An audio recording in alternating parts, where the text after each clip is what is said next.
Berlatar pada tahun 1935 di sebuah desa bernama Fosan yang terkenal karena seluruh warganya sangat menyukai seni bela diri. Hari itu sedang diadakan festival tahunan di mana setiap perguruan saling menunjukkan kemampuan bela diri masing-masing. Berpindah ke sebuah rumah mewah yang merupakan tempat tinggal seorang Master Wing Chun bernama Yip Man yang tinggal bersama istri dan putranya. Saat itu Yip Man didatangi oleh seorang master bernama Liu yang baru membuka perguruan di kota tersebut dan berniat untuk melakukan pertandingan persahabatan dengan Yip Man yang terkenal dengan teknik Wing Chun-nya. Yip Man lalu mengajak Liu untuk makan terlebih dulu, namun terlihat wajah sang istri yang sedikit kesal karena melihat Liu yang makan dengan lahap dan tanpa rasa sungkan. Pintu pun ditutup, namun di saat yang sama terdapat seorang pria bernama Yuan yang sedang mengambil layangannya di pohon dan menjadi satu-satunya saksi atas pertandingan mereka.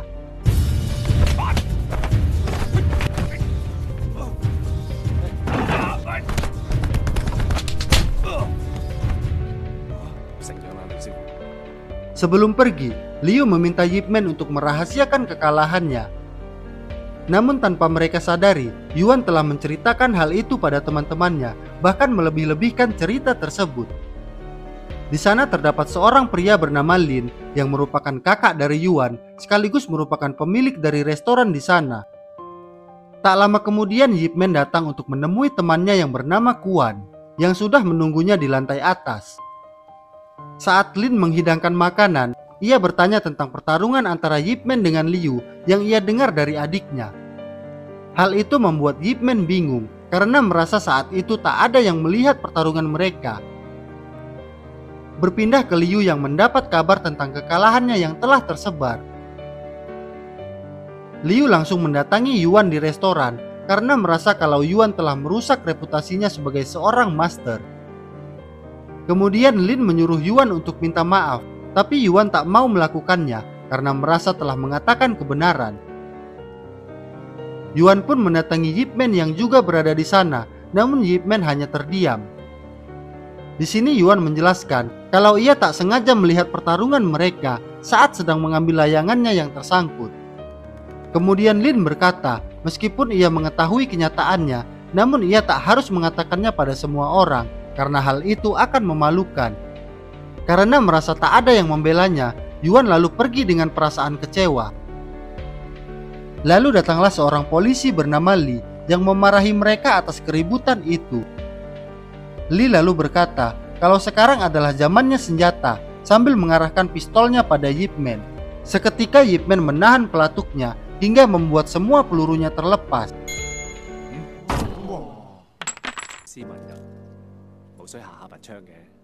Kemudian Yip Man kembali pada Kuan yang mengajaknya untuk membuka sebuah pabrik bersama. Namun karena merasa tak pandai dalam berbisnis, Yip Man hanya bisa memberikan modal dan meminta bagian saat sudah mendapat keuntungan.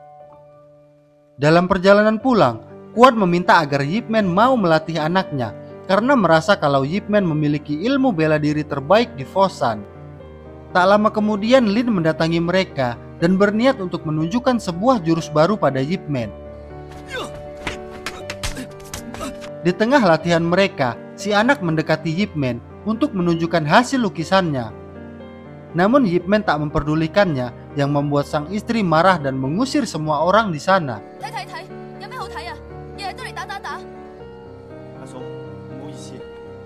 Setelah semuanya pergi, sang istri lalu berkata agar Yip Man memberi waktu lebih banyak pada anaknya dibanding teman-temannya. Keesokan harinya, Fosan didatangi oleh sekelompok orang yang dipimpin oleh orang bernama Jin.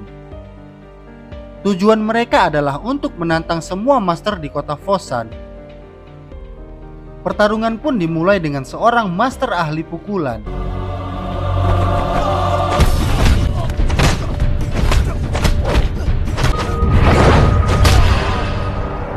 Setelah mengalahkannya dengan mudah, sekarang Jin harus berhadapan dengan seorang master ahli golok.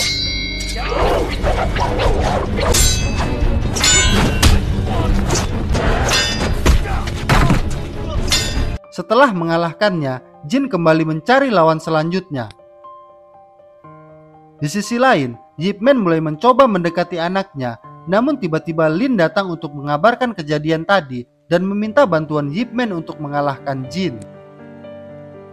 Kembali ke pertarungan di mana giliran Liu yang bertarung dengan Jin, dan semua orang berharap pada Liu agar nama baik Fosan tidak jatuh.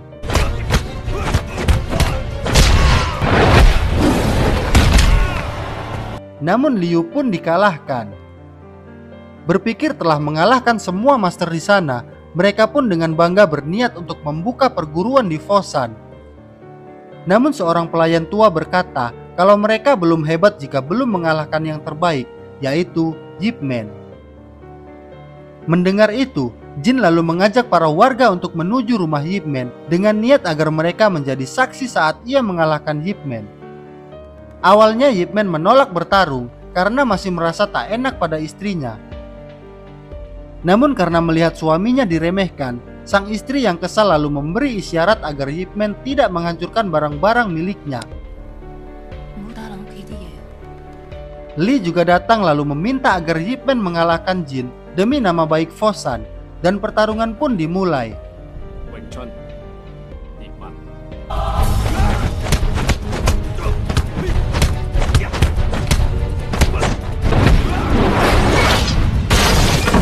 Di sini Jin beberapa kali merusak barang hingga si anak datang dan mengatakan agar Yip Man bertarung dengan serius atau semua barang akan hancur. Yip Man pun mulai serius dan membuat Jin terkapar.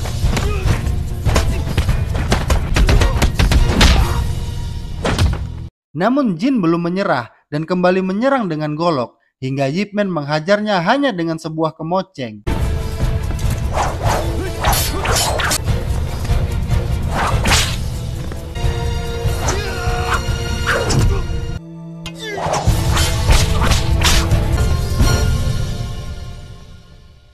Jin lalu pergi dengan rasa malu dan semua orang berterima kasih pada Yip Man.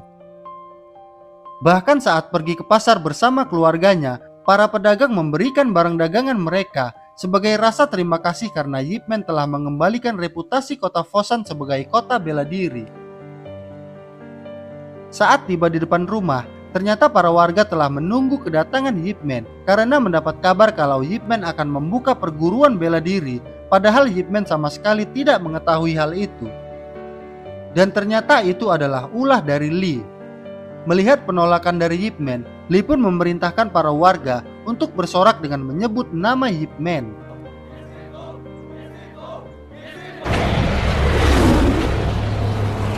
Beberapa tahun kemudian, kehidupan mereka berubah sejak kedatangan Jepang yang menjajah Cina hingga menyebabkan kelaparan di berbagai tempat. Kota Fosan diduduki oleh tentara Jepang yang menghancurkan sebagian pabrik dan infrastruktur, dan hal itu membuat populasi di sana menyusut secara drastis. Bahkan rumah Yip Man disita dan dijadikan markas bagi tentara Jepang yang membuat Yip Man menjadi tunawisma dan hidup seadanya. Hari itu mereka melihat stok beras yang mulai habis, lalu Yip Man mengambil jam tangan kesayangannya untuk ditukar dengan sekantung beras. Di sini ia bertemu dengan Kuan, lalu menunjukkan pabrik yang ia kelola. Kuan yang merasa Yip Man sangat berjasa atas berdirinya pabrik tersebut, mengatakan akan membagi keuntungan sebesar 10%, namun Yip Man menolak dan pergi dari tempat itu. Karena keterbatasan ekonomi saat ini, mereka hanya bisa makan seadanya. Bahkan saat istrinya sakit, Yip Man hanya bisa memberikan bubur padanya. Ia lalu berpikir untuk mencari pekerjaan karena tak lagi memiliki barang untuk dijual. Kemudian Yip Man mendatangi beberapa tempat untuk melamar pekerjaan. Hingga akhirnya ia mendapatkan pekerjaan di sebuah tambang. Di sini ia bertemu dengan Lin dan juga beberapa master yang juga bekerja di sana. Di jam istirahat, mereka hanya diberi ubi rebus sebagai makan siang. Yip Man lalu menyimpannya untuk keluarganya nanti. Melihat itu, Lin pun memberikan sebagian ubinya dengan alasan kalau ia tak bisa menghabiskannya. Di sini Yip Man bertanya tentang Yuan yang dulu pergi, namun Lin berkata kalau ia tak bisa menemukan adiknya hingga saat ini. Tak lama kemudian, datanglah beberapa tentara Jepang yang dipimpin oleh Sato. Dan terlihat Li yang saat ini bekerja sebagai juru bicara sekaligus penerjemah bagi tentara Jepang. Li lalu mengumumkan bahwa Jepang ingin mengadakan pertarungan bela diri dengan Cina. Awalnya mereka hanya diam, namun setelah Li berkata kalau pemenangnya akan mendapat sekantung beras, Lin lalu bersedia untuk ikut bersama beberapa orang lainnya. Di sini Yip Man berusaha melarangnya, namun Lin tetap ikut karena sangat ingin menghajar Jepang. Setibanya di arena, terlihat Liu yang sedang bertarung. Saat itu Liu berhasil menang dan mendapatkan sekantung beras. Setelah itu, seorang jenderal bernama Miura menyuruh anak buahnya untuk mencari 3 orang petarung untuk menjadi lawannya, dan mereka akan tetap mendapatkan beras meskipun mereka kalah. Lin pun mengajukan diri bersama 2 orang lainnya, dan pertarungan pun dimulai.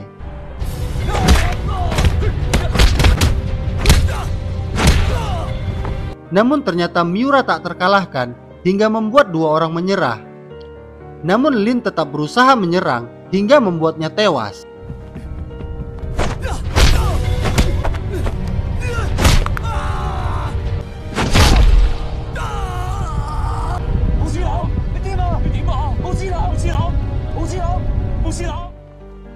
Kembali ke Yip Man yang bercerita tentang pertemuannya dengan Lin di tempat kerja pada istrinya. Kemudian ia kembali bekerja dan menemukan sebuah kotak milik Lin. Ia pun mulai mencari Lin, namun tak ada satupun yang melihatnya. Di jam istirahat, Li datang bersama tentara Jepang dan kembali mencari orang untuk bertarung. Yip Man lalu bertanya tentang keberadaan Lin yang sebelumnya ikut dalam pertandingan. Namun Li tak menjawabnya hingga ia memutuskan untuk ikut dalam pertarungan itu demi mencari keberadaan Lin. Setibanya di sana, terlihat Liu yang kembali memenangkan pertarungan, namun ia malah menantang 3 orang lagi untuk bertarung.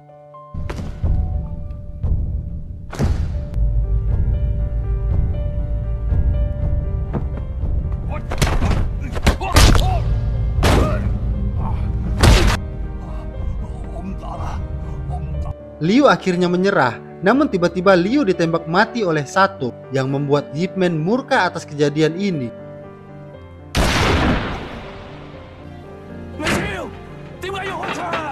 Miura yang juga kesal lalu mengancam akan membunuh Sato jika mengulangi hal itu, karena ia yang juga menyukai kungfu hanya ingin menjadikan ini sebagai sarana bertarung.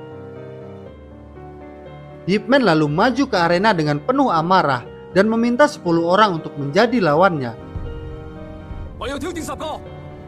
Hal itu membuat Miura terkejut dan tak percaya.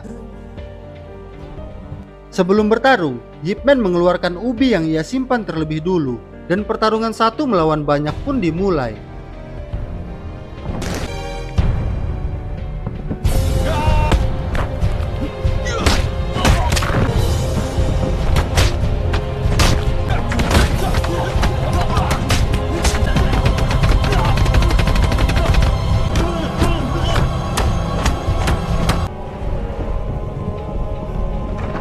Setelah mengalahkan semua dengan brutal, Yip Man dikepung oleh semua petarung. Namun Miura menahan mereka dan meminta Yip Man untuk kembali lain waktu. Kemudian Miura menanyakan namanya dan Yip Man hanya menjawab kalau ia hanyalah orang Cina. Sebelum pergi, Yip Man membawa sekantung beras milik Liu lalu memberikannya pada keluarga Liu di rumahnya. Li yang mengikuti Yip Man mulai memperingatkannya agar berhati-hati dengan Miura. Namun Yip Man menamparnya dan mengatakan Li sebagai pengkhianat yang tega menyaksikan rakyatnya dibunuh. Li yang emosi lalu berteriak bahwa ia bukanlah pengkhianat dan dia juga orang Cina. Yip Man pun berlalu dengan perasaan sedih, lalu ia kembali ke pangkuan istrinya. Di sini ia merasa tak berguna karena merasa tak bisa membahagiakan istrinya, juga tak bisa mengubah keadaan yang tengah terjadi. Sang istri lalu berkata kalau selama ini ia merasa bahagia selama mereka bisa bersama. Di sisi lain, terlihat Jin yang sedang merampok sebuah truk dari pabrik Kuan dan Yuan yang sudah bergabung dengan komplotannya. Mereka lalu menuju pabrik dan mulai menghajar Kuan untuk meminta uang padanya. Anak Kuan yang berusaha menolong ayahnya juga dihajar oleh Jin.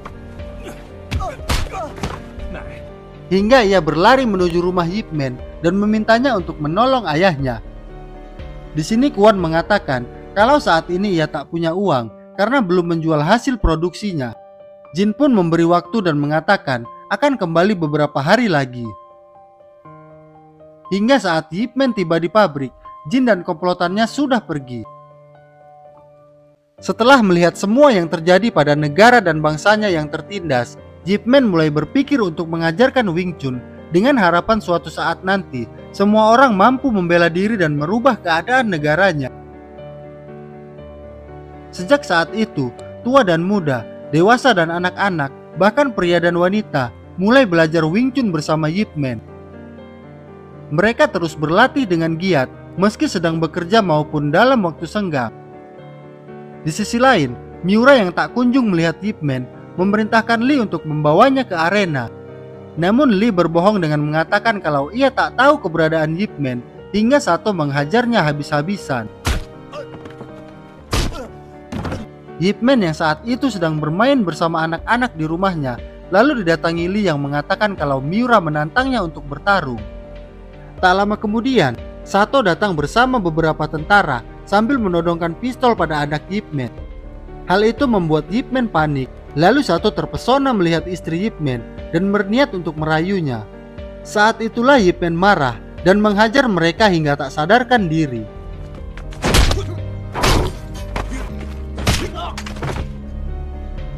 Karena semua sudah terjadi, Lee mengajak Yip Man dan keluarganya pergi karena menyadari kalau tentara Jepang tak akan tinggal diam atas kejadian ini. Lee pun dihajar habis-habisan atas kejadian ini. Lalu Miura memerintahkan kesatuannya untuk menangkap Yip Man. Saat kembali ke rumah, ternyata Lee menyembunyikan keluarga Yip Man di rumahnya. Di sini Yip Man sangat berterima kasih pada Lee karena telah membantu keluarganya. Kemudian Yip Man berencana untuk meninggalkan Fosan menuju Hong Kong demi keamanan keluarganya. Keesokan harinya, Jin kembali mendatangi pabrik Kwon untuk menagih janjinya. Namun para pekerja yang telah belajar Wing Chun akhirnya bisa melakukan perlawanan meski mengalami kesulitan.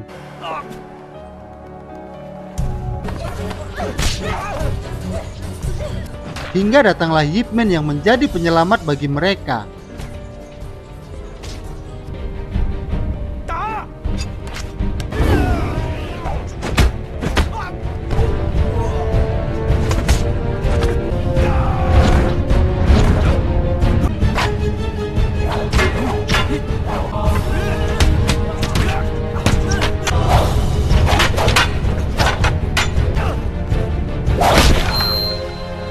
Karena kembali dikalahkan oleh Yip Man, Jin pun pergi bersama komplotannya.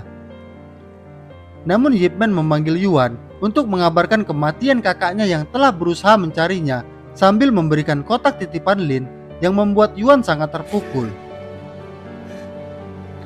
Malam harinya, Lee memberitahu kalau tentara Jepang telah mendengar kabar tentang Yip Man yang bertarung di pabrik dan mulai melakukan penggeledahan di sana. Karena tak mendapat hasil, Kwon lalu disiksa agar memberitahu keberadaan Yip Man. Tak lama kemudian, Yip Man datang untuk menyerahkan diri demi keselamatan mereka semua. Sato yang dendam pada Yip Man lalu berniat untuk membunuh Yip Man saat itu juga. Seketika Miura melarangnya, lalu mengatakan kalau Yip Man yang telah menghajar tentara Jepang sama saja dengan menantang kekaisaran Jepang. Namun karena ia kagum dengan bela diri Yip Man, Miura meminta agar Yip Man mengajarkan kungfu dan mengabdi pada kekaisaran Jepang. Yip Man tentu menolak dan malah menantang Miura untuk bertarung, hingga mereka membawa Yip Man ke markas mereka. Yip Man lalu meminta Kwon untuk membawa keluarganya pergi dari Fosan. Sato melarang Miura untuk bertarung, namun Miura yang telah ditantang merasa kalau ia tak akan kalah dari Yip Man. Miura lalu mendatangi Yip Man yang tengah dikurung untuk memberitahu kalau mereka akan bertarung di depan semua orang dan pertarungan akan dilakukan secara adil. Namun setelah kepergiannya, Sato pun datang untuk mengancam akan membunuhnya jika tak mengalah di pertarungannya nanti. Di sisi lain, Kwon membawa paksa anak dan istri Yip Man untuk pindah ke Hong Kong sesuai permintaannya. Namun istri Yip Man memohon untuk mempertemukannya dengan suaminya karena mungkin hari ini adalah kesempatan terakhirnya untuk bertemu suaminya. Tibalah waktu pertarungan dan arena pun terlihat sudah dipenuhi oleh warga yang akan menyaksikan pertarungan Yip Man melawan Miura. Yip Man pun tiba dengan dikawal oleh tentara Jepang dan akan bertarung di bawah ancaman 1. Dan pertarungan pun dimulai.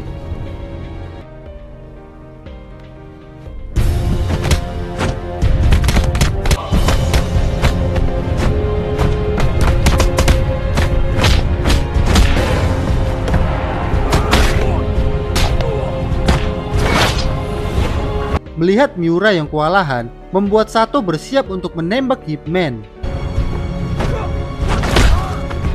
Di saat yang sama, istri Yip Man pun tiba untuk menyaksikan pertarungan ini.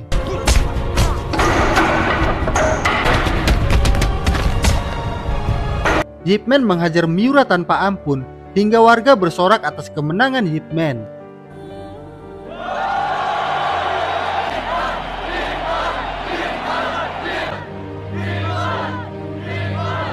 Namun tiba-tiba, Yip Man ditembak oleh Sato. Kejadian itu membuat para warga marah dan mulai berontak, hingga Lee membunuh Sato dengan senjatanya sendiri.